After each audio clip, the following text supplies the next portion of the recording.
ஹர ஹர சங்கர ஜய ஜய சங்கர ஹர ஹர சங்கர ஜய ஜய சங்கர. நம்முடைய ஒட்டுமொத்த பிரச்சனையும் தீர மகா பெரியவா செய்ய சொன்ன எளிய விஷயம். மகா பெரியவாளிடம் எத்தனையோ பேர் எத்தனையோ விதமான பிரச்சனைகளோடு வரா. எல்லாத்தையும் பெரியவா அமைதியாக கேட்குறார். மற்றவா பிரச்சனையை தன்னோட பிரச்சனையாக நினைத்து அந்த பிரச்சனை தீர்வதற்கான வழிகளை சொல்கிறார். அவரை அண்டி வந்த யாரையுமே அவர் கைவிட்டதில்லை. அந்த விதத்தில் மகா பெரியவாளை தரிசனம் பண்ண ஒரு பெண்மணி வந்திருந்தார். பெரியவா, நான் நிறைய ஸ்லோகங்கள் சொல்கிறேன், ஏன்னு தெரியல, பகவான் இன்னும் என்னை கண் திறந்து பார்க்கல பெரியவா என்று சொன்னாள். ஸ்லோகம் சொல்லும் பொழுது சுவாமி முன்னாடி உட்கார்ந்து சுவாமியை மனசில் நினைச்சிட்டு தானே பாராயணம் பண்ணுறேன்னு கேட்டார். இல்லை பெரியவா, ஆற்றுல நிறைய வேலை இருக்கும், வீட்டு வேலை செஞ்சுட்டே ஸ்லோகம் சொல்வேன், அந்த அளவுக்கு மனப்பாடம் பண்ணியிருக்கேன்.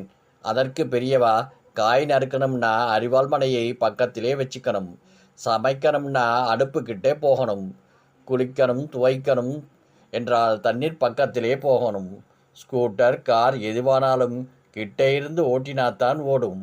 அந்த மாதிரி ஸ்லோகம் சொல்லணும்னா மனசு சுவாமிகிட்டே போக வேண்டாமா?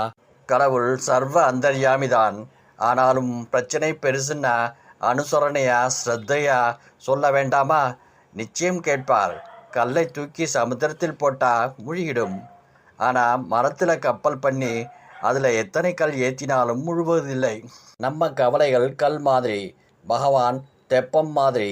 மனசுங்கிற சமுத்திரத்தில் பகவானை தெப்பமாக்கணும். பூஜை மந்திரங்கள்லாம் தெய்வத்தை இணைக்கின்ற ஆணைகள். கவலைகளை எல்லாம் தூக்கி தெப்பத்திலே இறக்கிடலாம். அப்போது சம்சாரம் என்ற சாகரத்திலே முழுகிடாம நல்லபடியாக கரை சேர்ந்திடலாம்.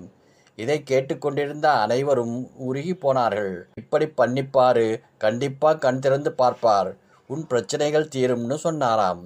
ஹர ஹர சங்கர ஜய ஜய சங்கர ஹர ஹர சங்கர ஜய ஜய சங்கர.